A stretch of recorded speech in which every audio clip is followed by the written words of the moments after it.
Welcome to the Behaviour Speak podcast. Now, here's your host, Ben Ryman. Welcome to another episode of the Behaviour Speak podcast. I'm your host, Ben Ryman. We've got a special episode today. We're doing a couple of these. With all that's going on, we're recording right now. It's March 18th, 2022. And so folks will be familiar that there is a terrible war going on in the Ukraine, and lots of horrible things happening. It's a humanitarian crisis, and lots of people around the world are doing the best they can to sort of provide supports, whether it's through donations or supporting refugees or any other kind of way they can kind of help out. And one thing I've learned quite quickly through my network is, and quite obviously, is there's lots and lots of people with families that have kids with special needs that are fleeing the country. Some who maybe are even struggling to flee the country. And obviously, the regular sorts of supports for special needs aren't in place anymore, and folks are going to a bunch of different countries and not even knowing where to start. And so I've been connecting with folks to see if we can start to try to share resources and provide some supports out there. So hopefully this will be the quickest released podcast episode I ever do. I want to try and get this out as soon as possible so we can help my next guest, get some more supports and for the good work that she's doing. So I'd like to welcome behavior analyst, currently based in the UK, but with a lot of experience in the Ukraine, and we'll hear about that soon enough. I'd like to please welcome Sophie Ganevitch. So Sophie, welcome to the show. Hi, thanks for organizing this. Absolutely. So Sophie, maybe just quickly, or not too quickly, of course, but maybe if we could first just start with a little bit about kind of your background, kind of how you got into the field of behavior analysis, but more so kind of how it is that you have some experience supporting folks in the Ukraine. Okay, so I discovered behavior analysis when I was living in the States. I did a course.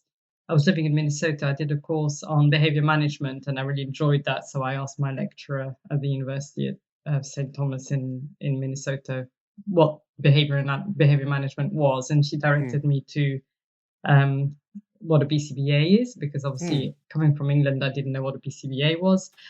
So I registered on a course, did a course, and that was more or less the time. That was 2012 when I moved to Ukraine. And I was doing the course then. And at the time of living in Ukraine, I was involved in a project organized and funded by the US Embassy in Kiev, piloting interventions for children with special needs, specifically autism, in schools in Ukraine, trying to understand how we can set up IEPs, how we can write goals, how we can assess, how we can teach within the Ukrainian school system, because it hadn't been going on until then. So I spent 2 years there, and then in 2014 came back to England, worked in a school in England, mainly implementing positive behavior support in a school for children with special needs. And then last summer, so 6 months ago, June 2021, we had the opportunity of going back to Ukraine. And so we, grabbed the opportunity because it was such a positive experience living out there. So I then went back to Ukraine 6 months ago and was really, really pleasantly surprised by there has been so much change in the country in the last 8 years, which is what makes this war so difficult. They had people had really, since 2014, there was a kind of popular uprising and a change in government in Kiev and Ukraine. And following that, the country just really started to take control.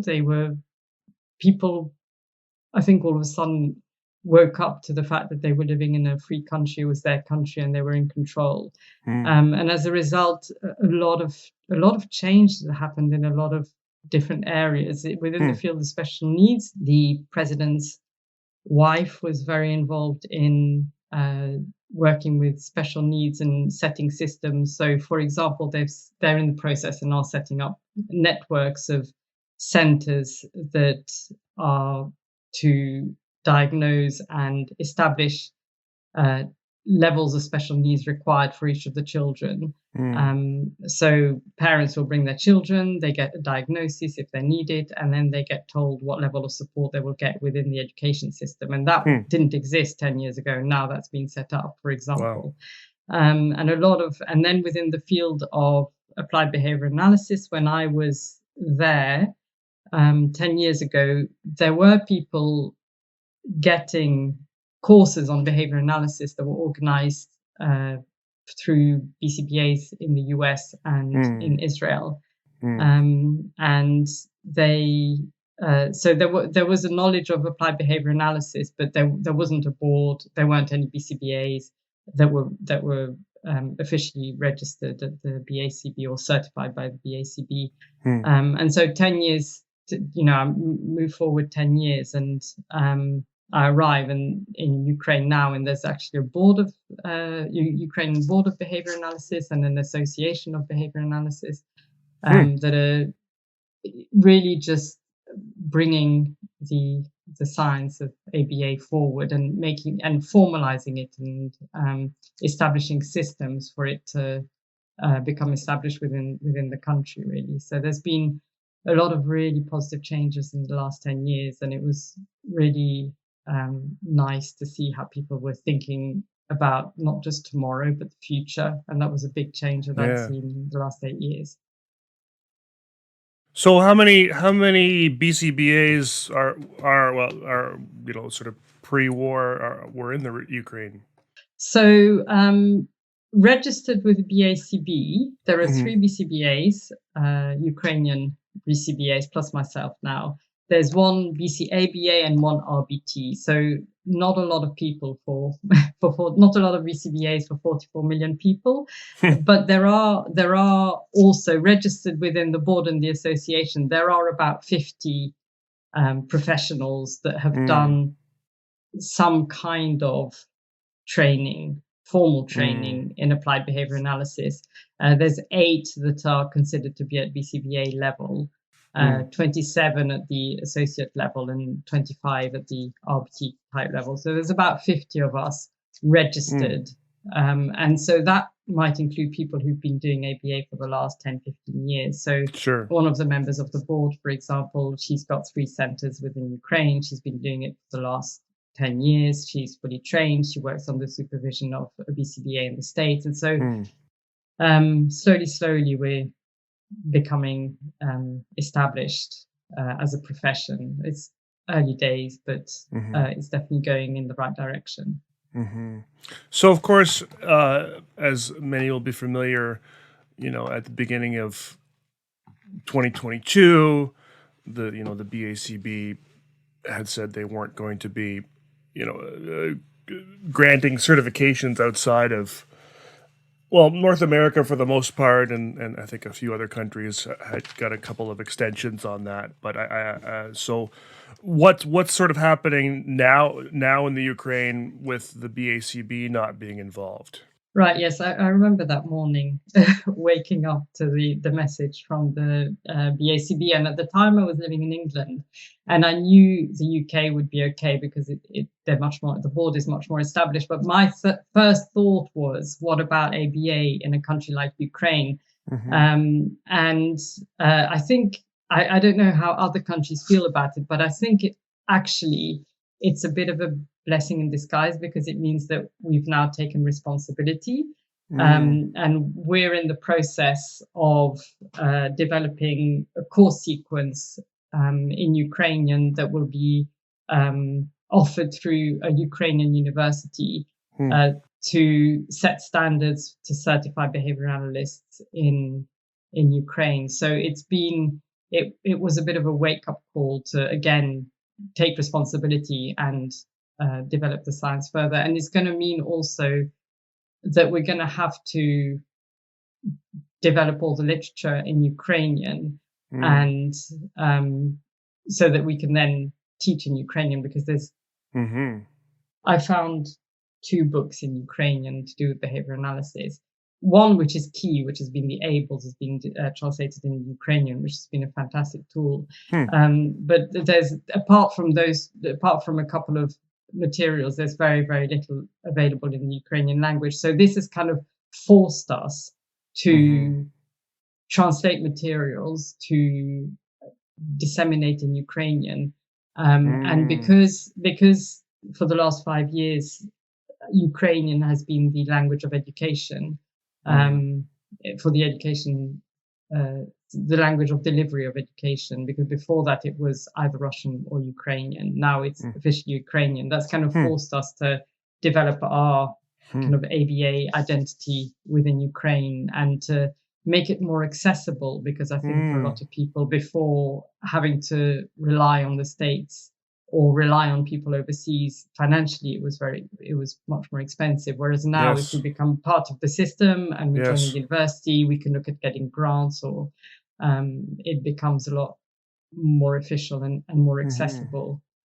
That's a really interesting point, and I think a lot of there's sort of been a lot of sort of negativity around the BACP's decision to do that, and sort of leaving, potentially leaving countries sort of, with no options. But, the point that sort of, when the BACP was still involved, well, number one, they would have to spend more money to, as you said, to either go to the US or take online courses in the US, but also they would have had to essentially learn English, and then so that they could take those courses and understand what was going on. And so now you're looking at sort of, doing everything in Ukrainian. So on 2 levels. One, it'll be, certainly I think a lot more economical to take stuff locally, but also, not that there's anything wrong with learning a second language, but Ukrainians won't be forced to learn a second language in order to learn ABA.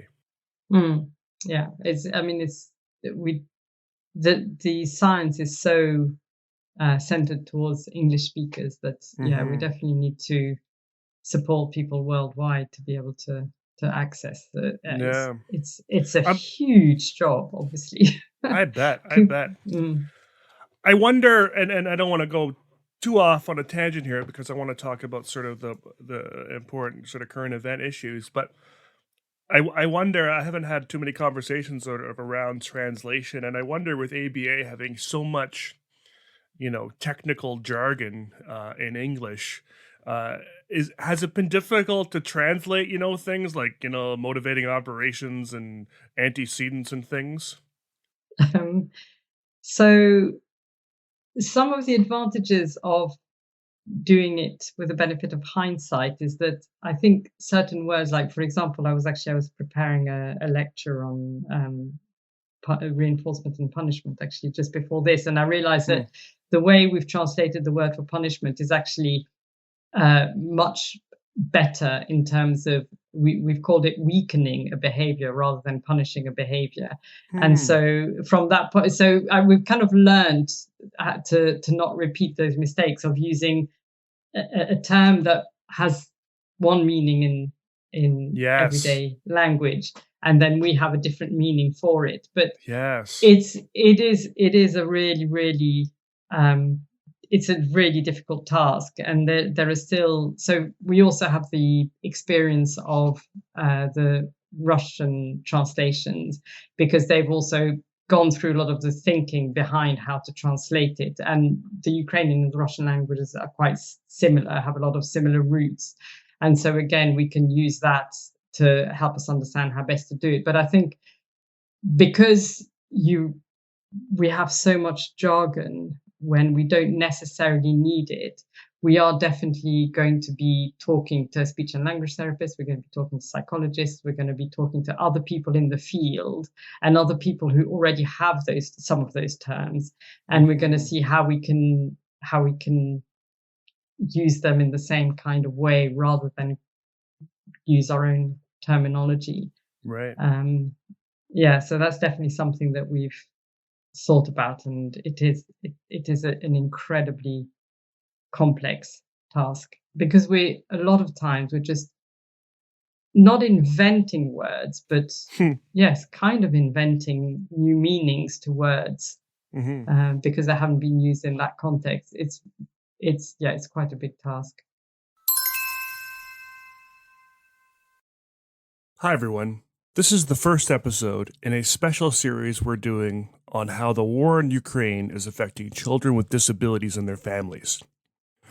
All proceeds from the CEU purchases for these episodes will be donated to www.kievresist.org, an NGO partnership that is bringing vital medicines and other basic necessities to Ukraine.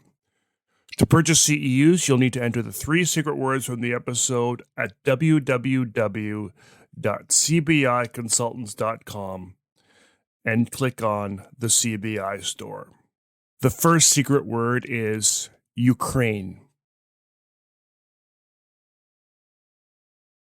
Yeah, absolutely. I certainly the difficulty of translation makes sense, but I really, if I could go back in time and talk to B.F. Skinner and the lads, I definitely would have given the advice of maybe a different word than punishment for that procedure, because that would have made a huge difference. I saw a video one day by there's a fellow in the States, Brett DeNovi, who I think he owns.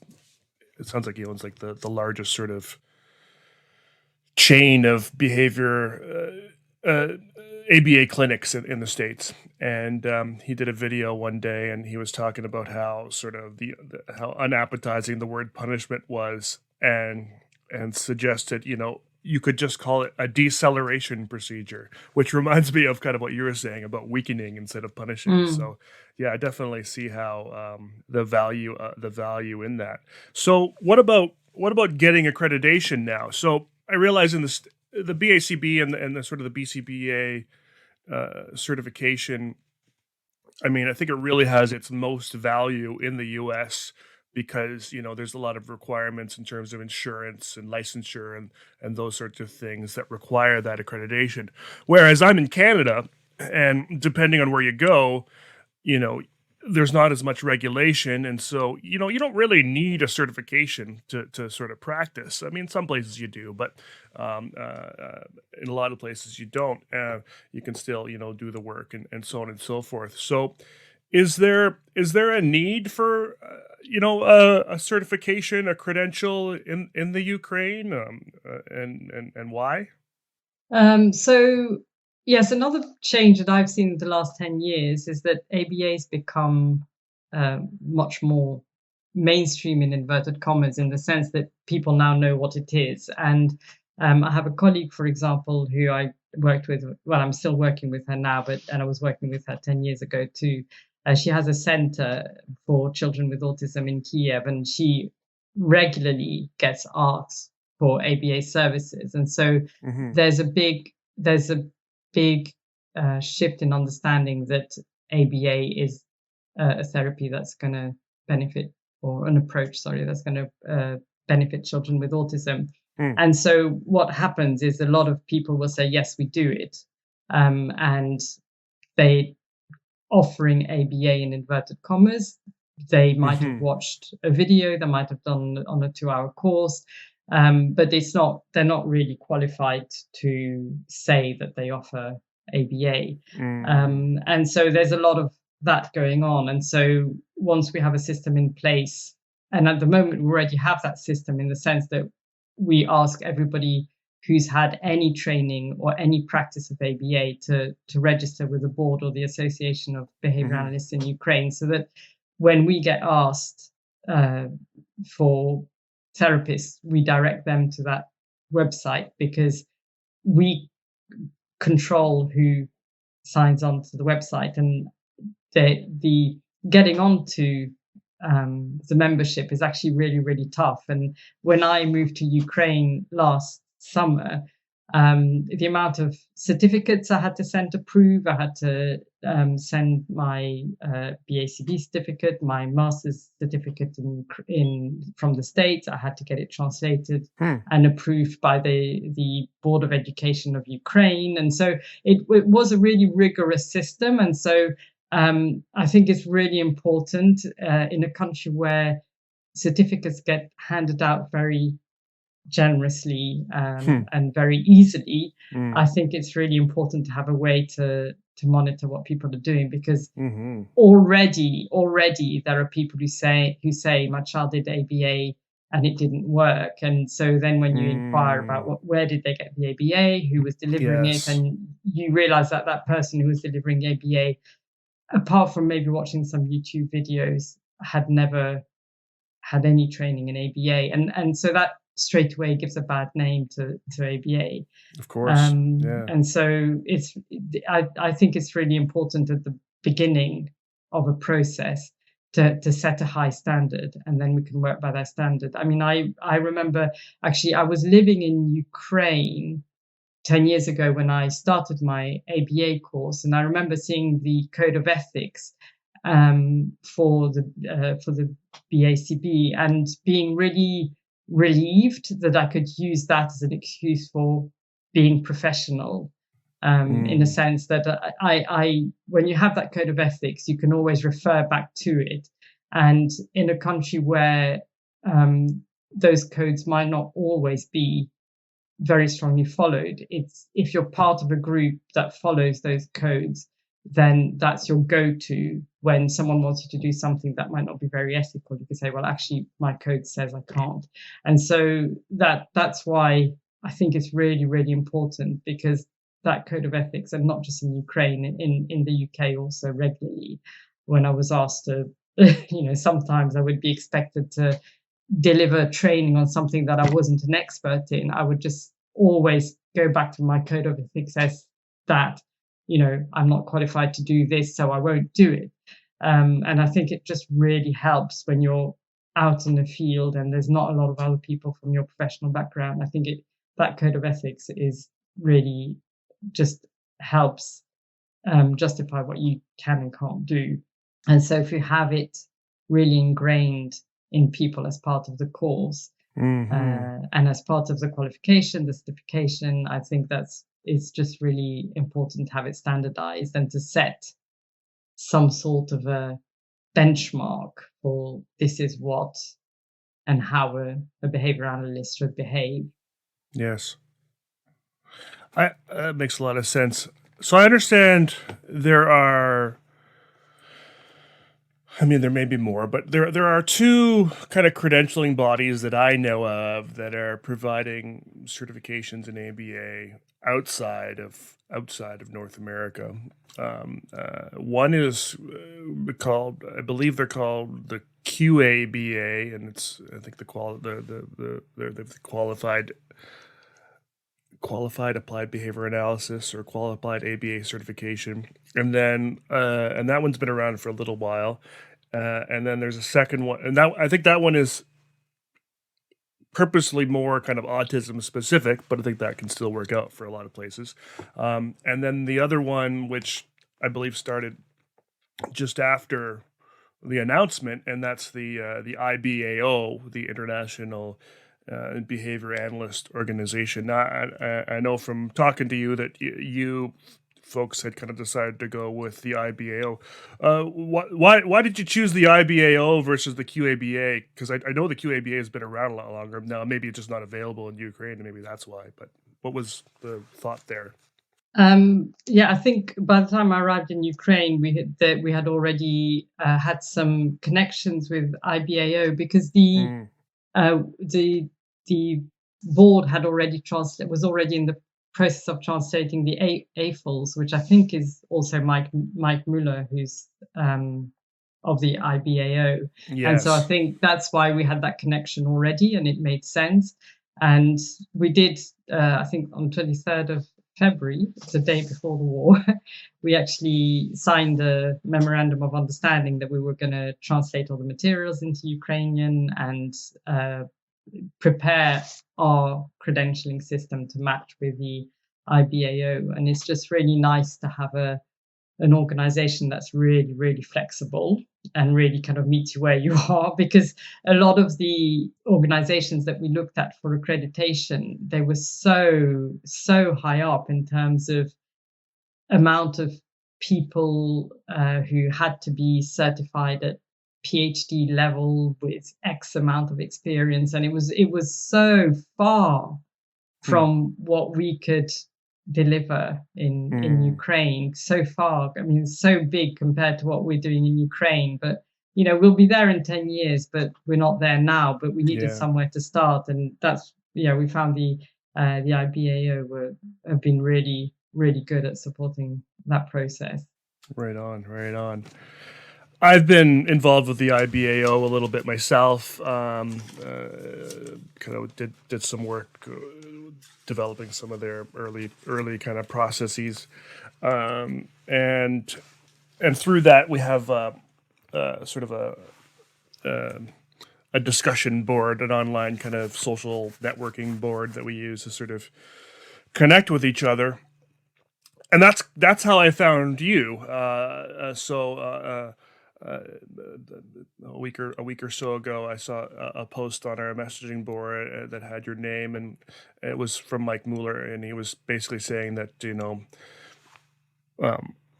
we want to do everything we can to support the folks that we're working with, and your name came up with something you were working on.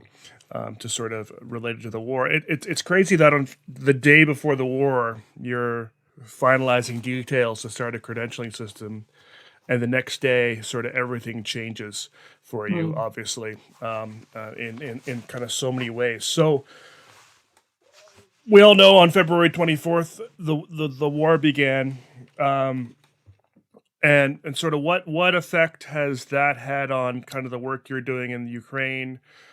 Now, like, what is it you're trying to do now? Like, what's happening now? Obviously, we're not working so much on credentialing and setting up ABA centers. The second secret word is resources. Yeah, so we had the first few days. My colleague, I have two colleagues from the board of Behaviour Analyst in Ukraine. They're still in Kiev at the moment.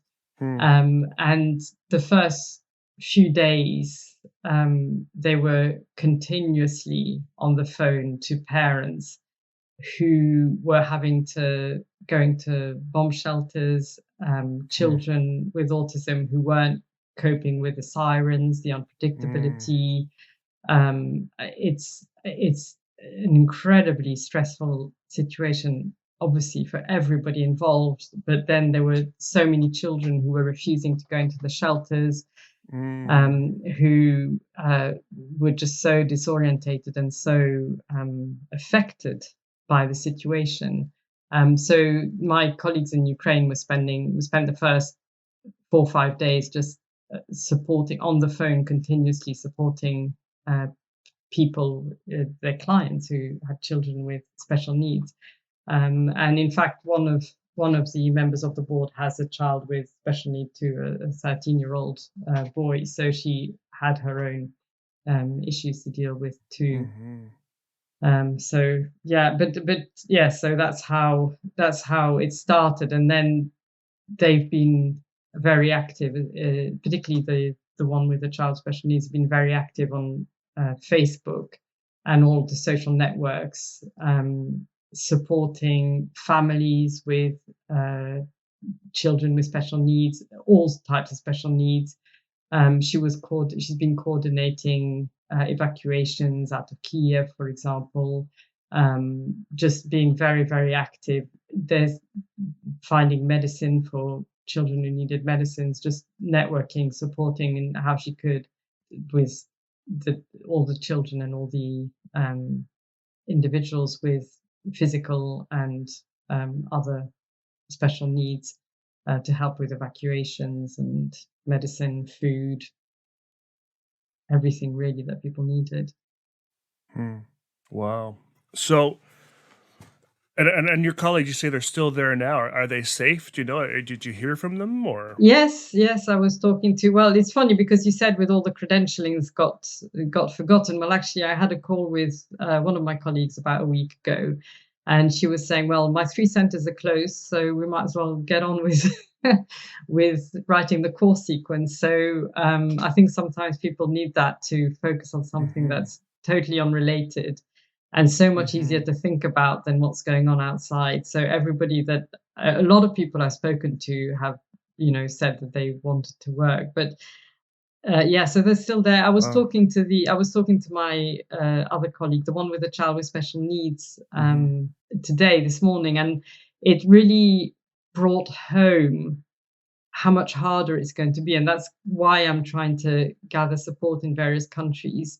Because, for example, she has a child with special needs, and now that we've opened the system for immigrants to come or refugees to come to England, she's saying to me, how am I going to get my child into a special needs school? What's the system? How am I going to get him ABA services? And I'm like, well, you can forget about ABA services. In England, we tend to do home services. It tends to be privately funded.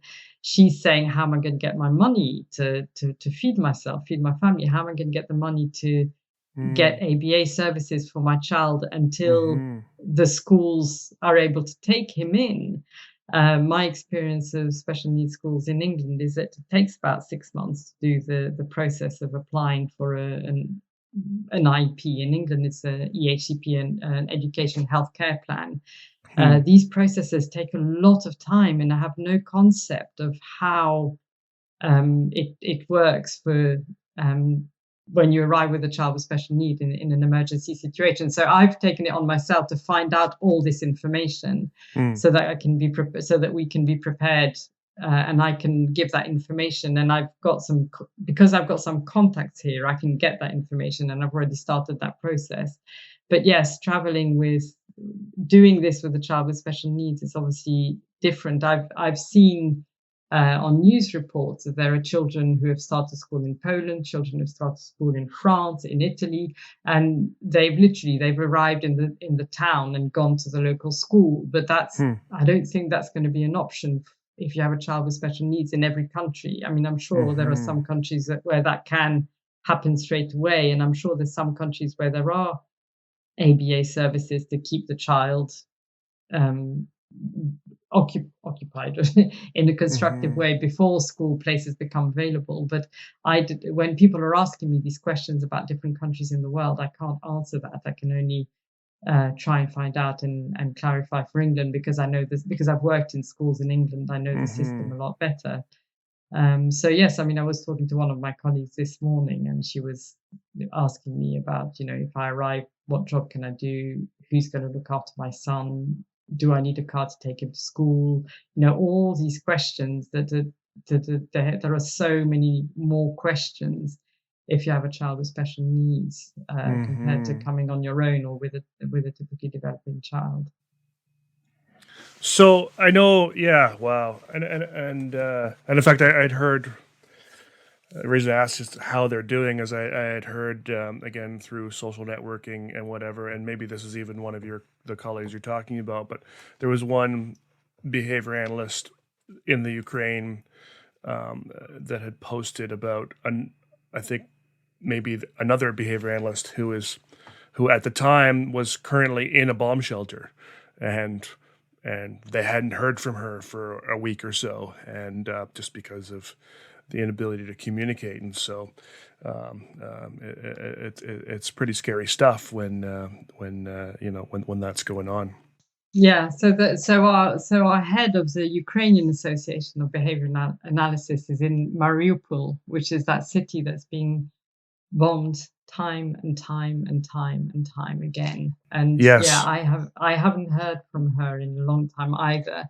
And so the way I've been doing it, because I don't want to bombard people too much with emails. What I do is I go on to our I don't know what the social messaging app is in Canada. We use WhatsApp in England, but in Ukraine they have Viber and they have Telegram channels, and so you can see if they've been into their social network app. And so that's what I do with all the people I know out there. I go into their their account and check that they've been in every day, and then I know that they're okay. But I haven't seen that colleague on social network in a long, Yes. long time. So yes, we Yeah, I it's believe very that's the real. one. Yeah, because Mary Paul, that was the word I remember now, and that she's the one that Yeah. was in the bomb shelter, and Mm, yeah, there seemed to be a lot of folks trying to find out if she was okay. mm. So that's yeah, really It's scary. very real, very real. Yeah. So this Mm, project that you're working on, that I had seen on the IBAO sort of chat board there, kind of a spreadsheet that you were sharing, and it sounds like what you're doing is essentially, as you say, you're doing all this work in England because you're familiar with the system and you're able to sort of research resources and whatnot, and put all those together and sort of connect with families and whatnot. Well, first off, are you hearing from a lot of families that are coming in now, or what's going on there? Families who have children with special needs, or Yes, yes. yes, yes. So yes, I had a telephone call with someone, obviously this week sometime. That's going to be as precise as it gets. And she's headed a big campaign in Ukraine for, this is pre-war, over the last few years, for autism awareness.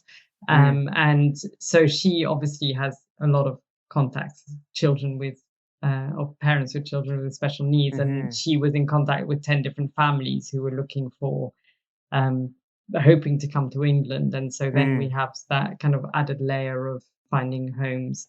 mm. Yeah, so there are a lot of people looking for homes, and places to be until they can go back to their Ukrainian homes.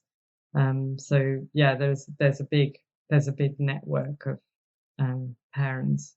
So what's that like? I mean, obviously, we saw a little bit of this certainly around the world, and certainly even in sort of my hometown here, when a lot of the kind of the Syrian refugees were coming over, and people were setting up homes and funding and all that sort of thing, and that's obviously it takes a good heart and a willingness to open your home, but it's a whole different game when you're bringing in children with special needs.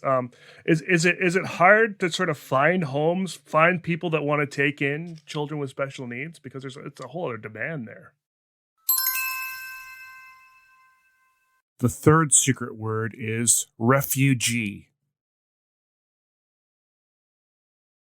So I noticed, actually, because I went on the website. There's a charity in England that was established to connect families with families in England with families in Ukraine, and hosting families in England. And I noticed that they don't ask and you don't specify. So um, Hmm. they didn't ask to specify, because there's a purely, not even in a discriminative way, there might be issues with steps, there might be issues, with other things, whether the house is suitable or not, Mm, but they tend to say, that they have animals in case the child doesn't like animals. But I haven't come across issues with difficulties in finding homes.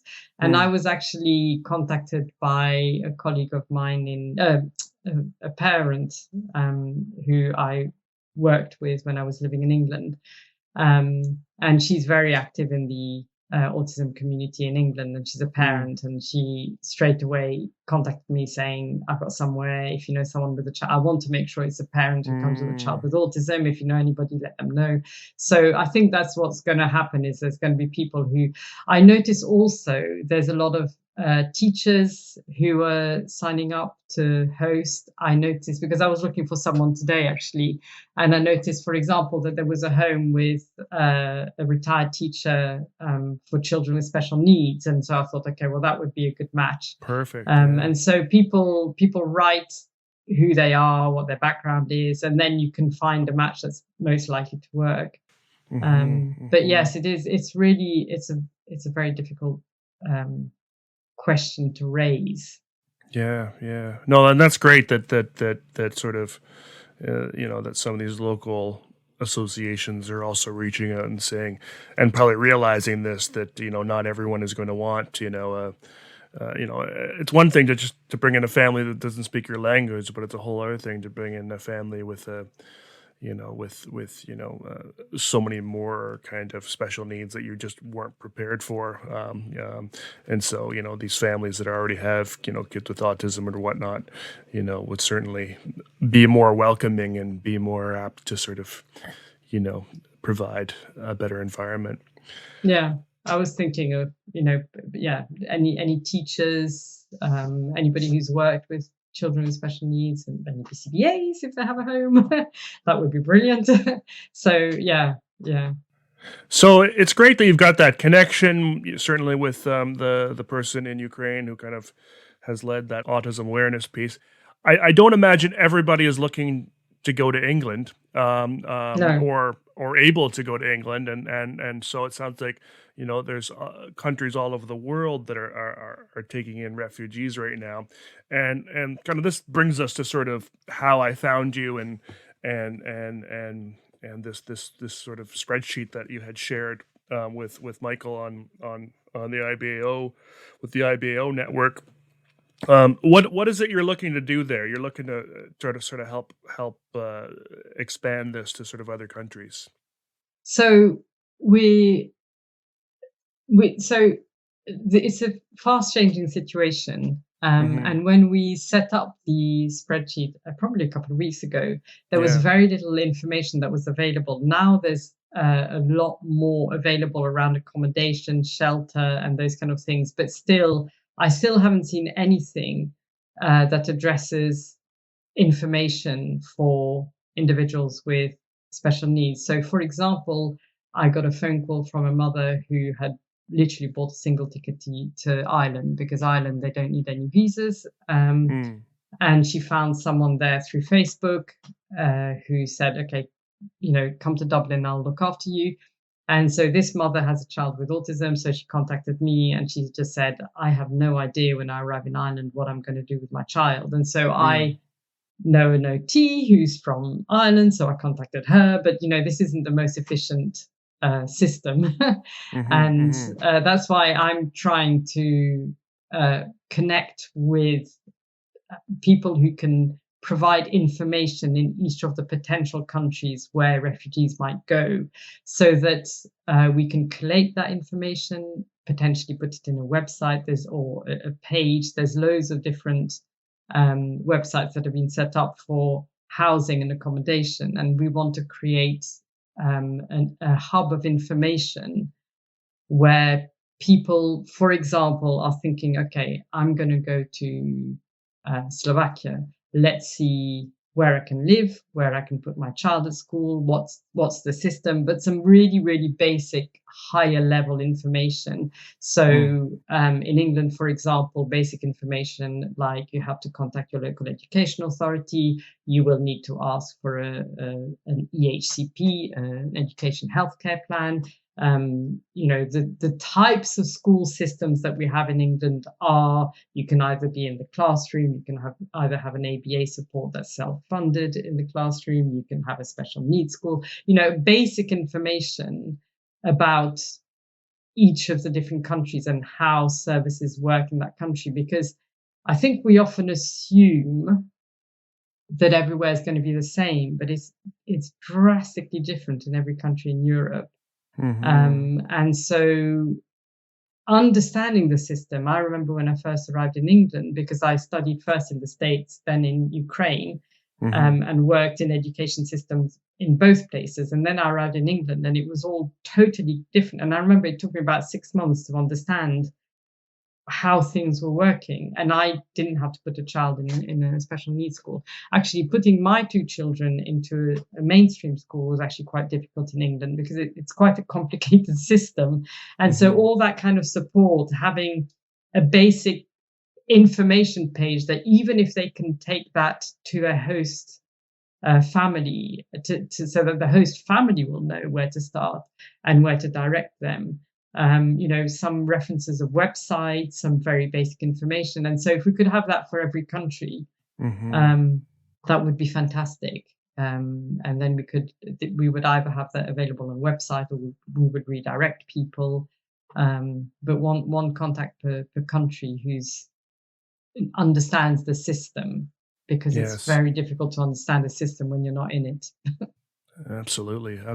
So, according to my, crude sort of statistics that I'm able to get for the podcast, I discovered that, and I'm still sort of trying to understand how it all works, but it appears that I have listeners in up to 70 countries. Great. And so, if you could sort of if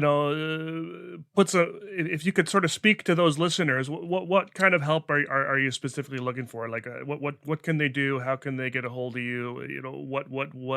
What supports are you looking for? So we could, because my goal is to get this episode out relatively quickly, so we can start getting more resources spread around. So basic information, one contact person per country would be great, but I understand that might be hard to coordinate. Basic information, and we can add a list to the podcast of what is the school system, and never assume that it's logical and easy to understand, because every country has such a different education system. So the parent I was talking to today, for example, she was saying, how is my child going to get ABA services? And so we don't, in England, for example, it tends to be, we have very few centres, they tend to be home services. So making people aware of what services, where ABA services are available, whether they're funded or self-funded, what the school systems are like, what types of schools there are, and where the first point of contact is for a child with special needs. In the UK, for example, there's a National Autism Society. So giving the details of that National Autism Society. So what are the main contact points for you've just arrived in a new country, or you're planning to go to a country? What do I need to know and understand to be able to get my child into a school or into services? And again, I can't really give many examples because I only know the English system. And in the US, there are huge, day treatment centers. And sometimes even just knowing the vocabulary of what to Google. So, for example, when I worked in the US, I worked at a day treatment center. And then I moved to the UK and I wanted to do the same kind of work. And so I'm Googling day treatment centers. Well, we don't have them in the UK. We certainly didn't 10 years ago. And so I didn't even know the Google search to find something that I was looking for. So, the terminology, what do I Google? What do I, how do I find out? Things like the fact that in England, it's not an EHCP, it's called an EHCP, not an IEP, all that very, very basic terminology, so that they can at least Google it and find that basic information, what the key terminology is and what the key systems are and what the key contact points are for each of the countries. And if there's any charities that are specifically supporting the refugees coming with special needs, then obviously that's the first point of contact. So would the idea be, like I said, we'll put that information in the show notes for folks. Would the idea be that if say there was someone in, I don't know, I'm just a random country here, there was someone in Greece that wanted to help out, would they reach out to you? Yes, if they reach out to me, then I can coordinate and have them the named person for that country, and then we avoid duplication. Perfect. That's great. So we'll definitely get on that right away. The one other thing I just wanted to quickly chat about is I want to be able to. We offer continuing education credits for all of our episodes, and it's a small amount, I imagine, but I'd like to be able to, for this episode at least, donate all of the revenue from the continuing education credits to some some charity that's providing some support here. When we talked last, you had mentioned that you're working with a sort of an NGO nonprofit that's been doing some good work over there. Do you want to tell us a little bit about them? Yes. So coincidentally, it's a Canadian company. That's why it's an interesting kind of coincidence. But Yes. it's an organization called Alinea. They're a Canadian organization funded by the Canadian government. And they've been working in Ukraine for the last 10 years on government reform. So in lots of different areas. So they've been working with the prison and the justice system. They've been working with the police. They've been working in education, social services. I was working with them, and they work very closely with government bodies over the last 10 years, because a lot of reform has happened in policies nationwide in Ukraine over the last 10 years. And so there's all these great ideas, but knowing how to implement them is a different issue. And that's where Alinea has been supporting the government in Ukraine. And so, for example, the project I was working on pre 24th of February was they're working with social services, developing centers for children with special needs to attend during the day. So they would either actually very similar to the day treatment center process where I worked in America, where children will either come at the end of the school day to learn more functional skills, or they might come for a bigger part of the day, depending on their needs and what is available for them at the local school.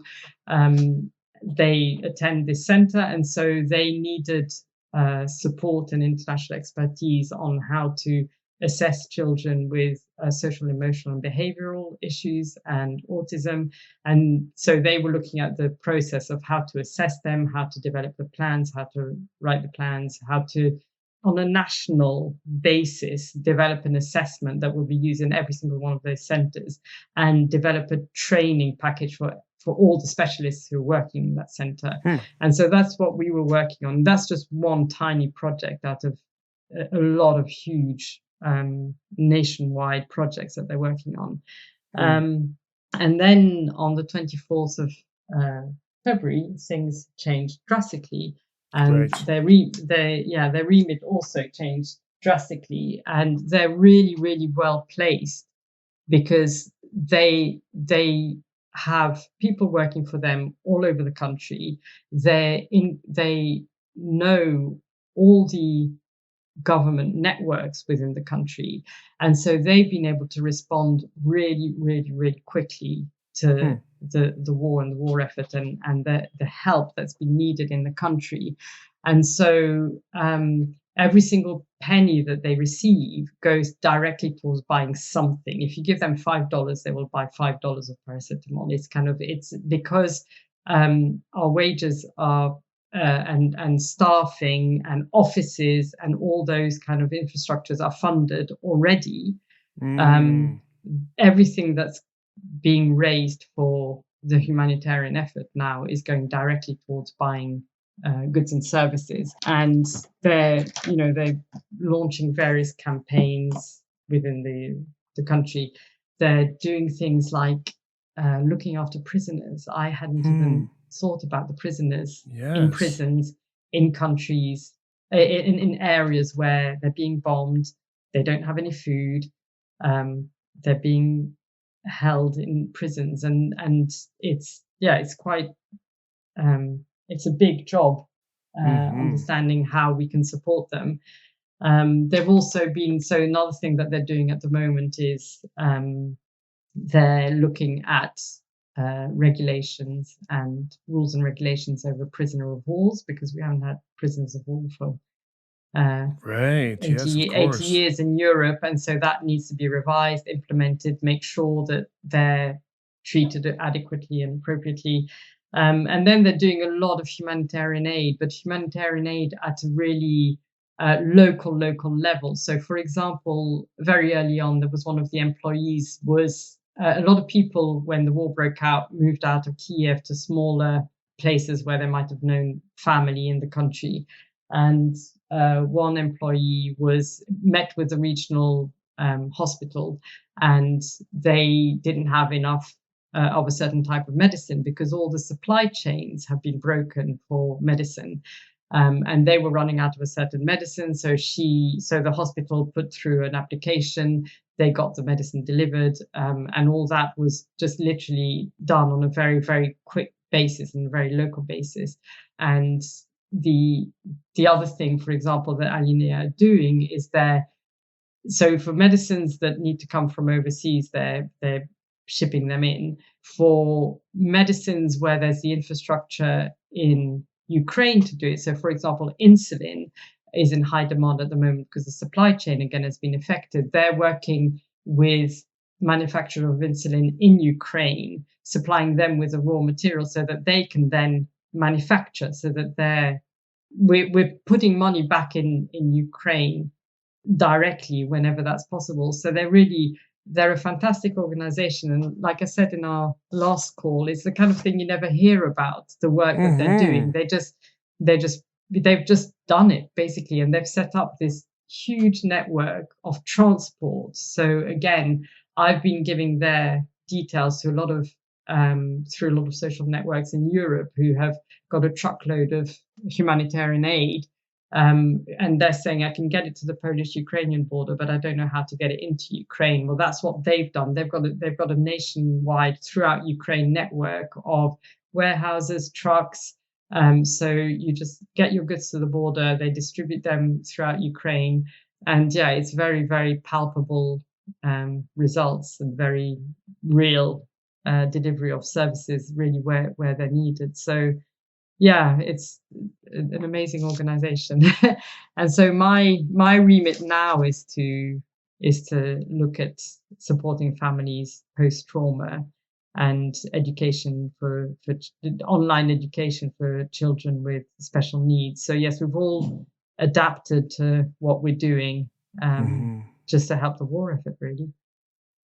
Wow, that's amazing. Okay, great. So I think that there's definitely, so for folks out there that are looking for ways to help, there's certainly two sort of immediate ways folks can help. One, they can get a hold of you if they want to sort of help coordinate in sort of their country for refugees. You know, that's certainly a big commitment for some, but if others that are maybe unable to sort of provide that support, then an easy way to kind of help out would be just to either, you know, obviously you can buy a CEU, but probably even more directly, so just give a donation to Alinea, and we'll put all that information on the show notes as well, and sort of how folks can access that. And yeah, we'll try to get the word out as quick as we can and get some more supports in place. And so hopefully, you know, one day we can get back to talking about rebuilding the credential and the certification in the Ukraine, when hopefully this ends sooner than later.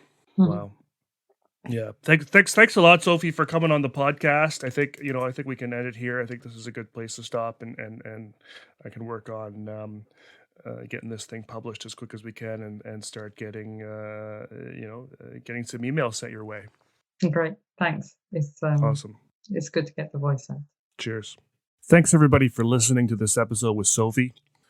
We've got a link to a Google form in the show notes that you can fill out to answer any questions that Sophie might have to help out her cause. And don't forget to buy some CEUs, and all the proceeds from those CEUs will go to kievresist.org.